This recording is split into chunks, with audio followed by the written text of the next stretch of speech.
obvious you need a mobile QB. That is something Dylan doesn't do much. Do you see being something he will be able to do?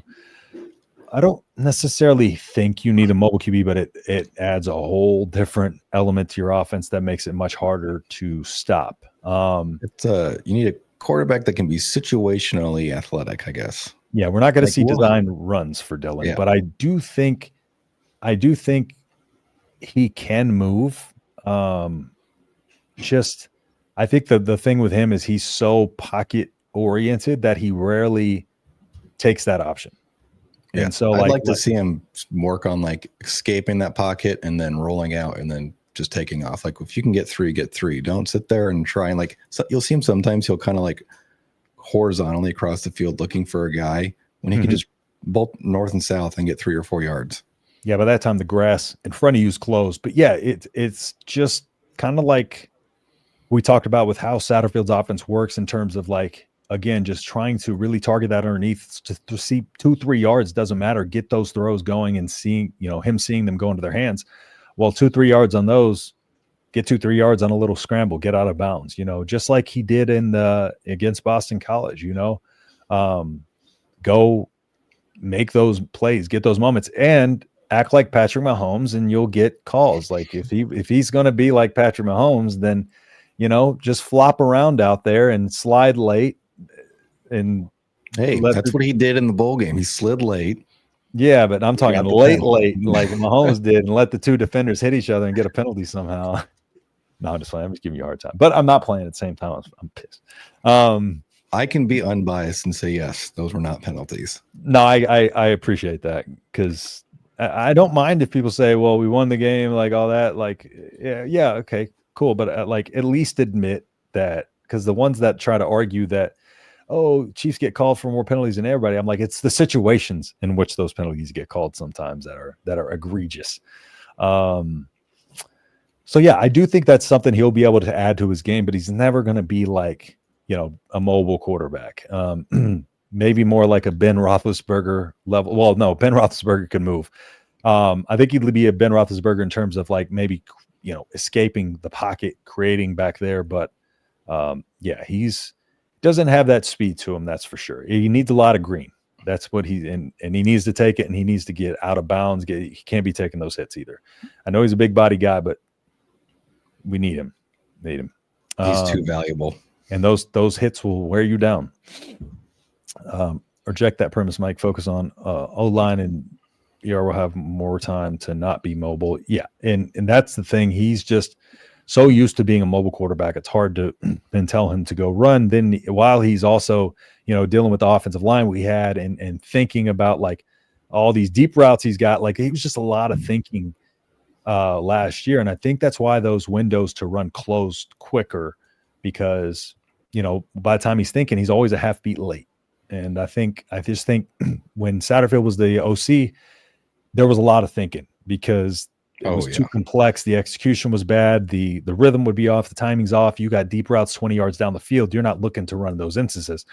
And then by then it's too late. So I think the way Satterfield's run this offense or way Holgerson's run this offense will really set up a lot more of those avenues for him for sure. Mike, no, we need Holgerson. What were we saying? I was saying it seemed like when Satterfield was the OC, there was more like deep shots or like routes that were like 15-ish yards or so, and there's only that one underneath route where I feel like typically you have levels to it, right? You have a short, middle, deep, and maybe you have, if you're going like 4 wide or something, you have a guy coming on the back end, right? Yep. I felt like that never happened under Satterfield. It No. was always deep, and then you have like Jacory running a freaking drag route somewhere. There was no setup. Check it down. Yeah. There was no setup. No purpose to the calls. Whereas Holgerson, it seemed like there was designs, like they used to run those like quick out screens or whatever to Barney. And then they had that one in the USC game where they faked it to Barney and then Banks released. That was a great play. Yeah, it was a fake screen wheel route. Dylan looked off Banks, but there was purpose because they were setting that up throughout the game. But we had not seen that, like him have an option to both sides of the field like that, one deep, one check down, but to both sides of the field, where it's just kind of like, almost like that double-sided screen, except you got a guy deeper down the field. Yeah, he didn't have that. And like the Purdue game, I go back to that a lot because that first half was some of the worst play calling I've seen. And like, trying to throw deep when you don't have the defenders down in the box, like, what are you doing? Especially when our route running was kind of lazy at times. And, it just wasn't working. And there was no setup. We weren't coming out running the ball to try to throw deep. We were just coming out and just trying to throw it. Yeah. With no rhyme or reason. And so even in the run game, there was no like changes. There was like basically a dive left, dive right, outside zone left, outside zone right. And that was like the extent of it. And then you throw in like a random reverse to Ja'Cory every now and again. Yep. Yeah, there's just no rhyme or reason to anything he did. You look at Ohio State, they run a ton of GT counters. They run a lot out of the pistol. Like, they change it up a lot. They run a lot of outside zone, but they change up their runs so much and out of different formations, whether it be ace, whether it be, 3 wide, like but like that also sets up their passing game because and then they'll motion people across and they'll throw them once and then they'll motion them across again. They'll set them up as a blocker. It's all of those plays are setups for what you're going to do a little bit later in the game or later in that drive. And that was not there for Nebraska. There was no consistency. When we scored, it was either we would have a kind of a lucky methodical drive, but more often than not, it's like we have a couple explosive plays that get us close and then we can kind of punch it in from there. But yeah, rough for sure. Let's see. It's a way to get a fresh set of downs. Yeah, exactly. Raiola has a Hank Hill body. I mean to that man. That's by design. Yeah, exactly. He needs that beef on him to just kind of like, well, and two, one of the things is Matt Rule talked about like having a big body quarterback like that can throw into the wind in Nebraska in November, and get that ball, snapping enough into the wind to be able to just keep it pushing down the field. Because if you got a noodle arm throwing in that wind, the ball is going to get taken by the wind.